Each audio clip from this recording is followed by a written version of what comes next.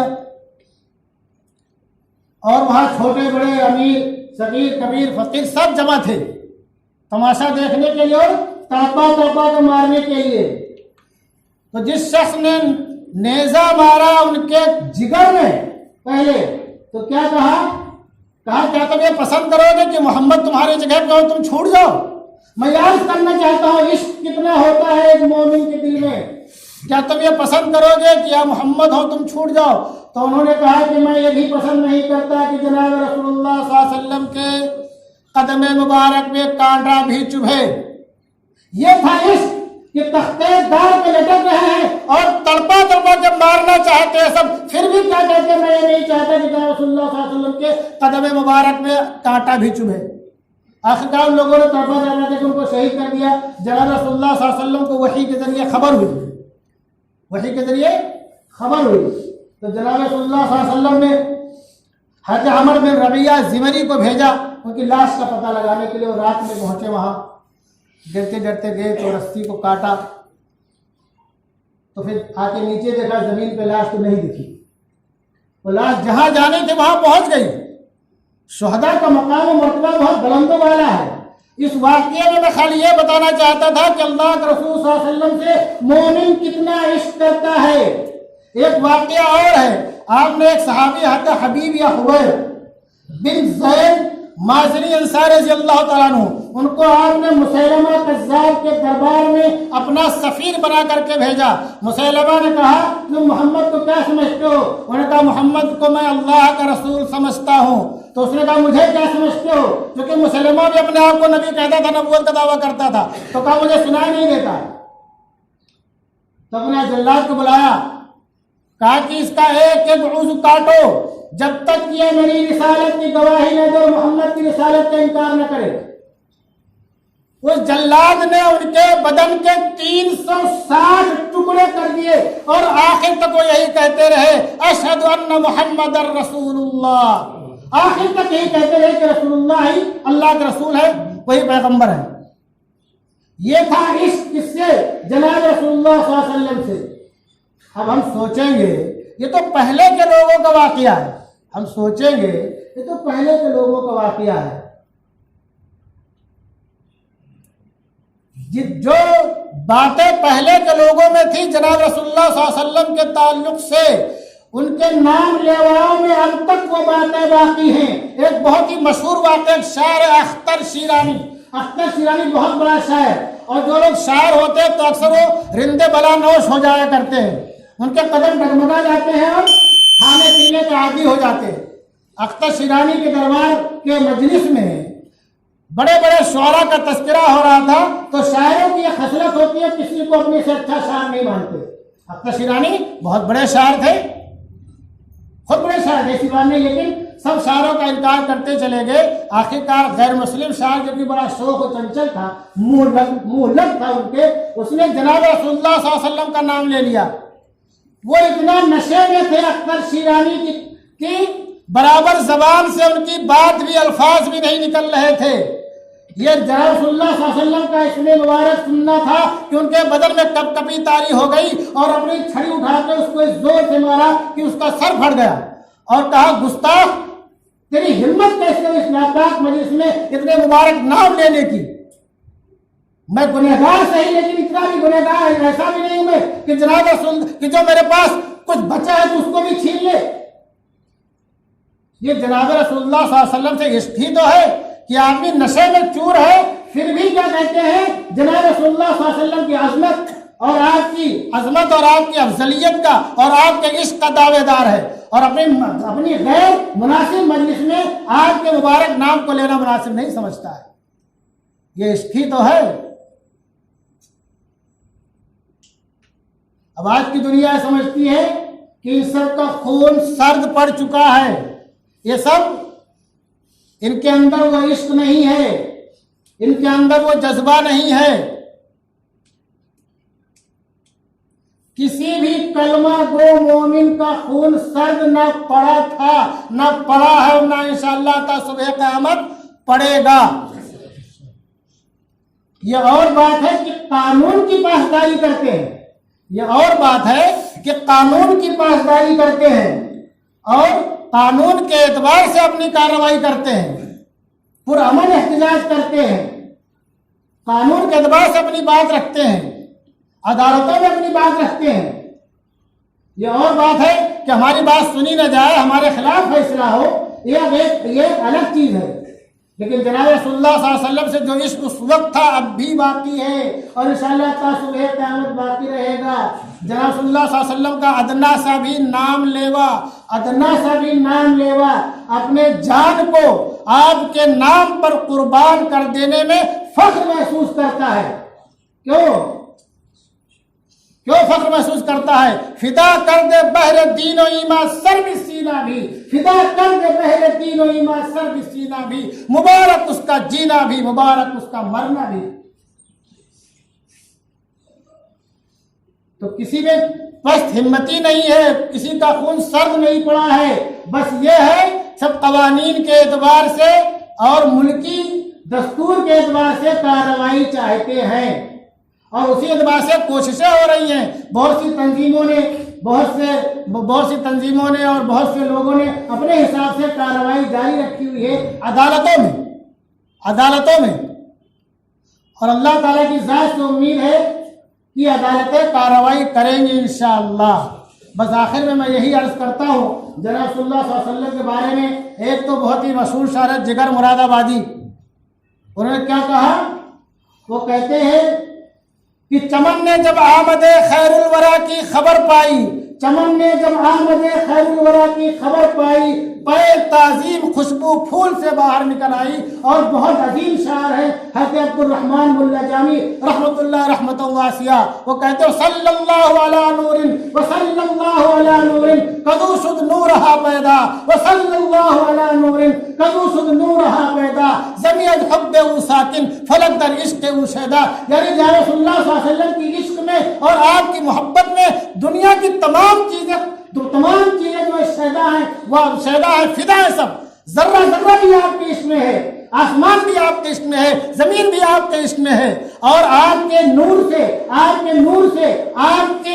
کے ذات والا صفات سے اندھیریوں میں اور تاریکیوں میں روشنی کا اجالا پھیل گیا۔ اور یہ حقیقت ہے۔ اللہ تبارک و تعالی ہم تمام لوگوں کے قلوب میں جناب صلی اللہ علیہ وسلم کے عشق اور محبت کو اور ہماری نسلوں کے قلوب میں آپ کے عشق اور محبت کو زندگی کے آخری لمحات تک باقی رکھے، اور ہمارے لیے فخر کی بات ہوگی، ہمارے لیے فخر کی بات ہوگی کہ وہ شاعر کہتا ہے فلست بالی حین اقتل مسلمہ، یہ حضرت خبیب رضی اللہ تعالیٰ نے کہا فلست بالی حین اقتل مسلمہ علی ای شق للہ کان فی اللہ مسرعی، کہ اگر آپ کے ذات والا صفات آپ کے اسم مبارک پر ہماری شہادت ہو جائے تو اس سے بڑی ہمارے لیے اور خوش قسمتی کی اور خوش بختی کی کیا بات ہوگی۔ وما علینا الا البلاغ۔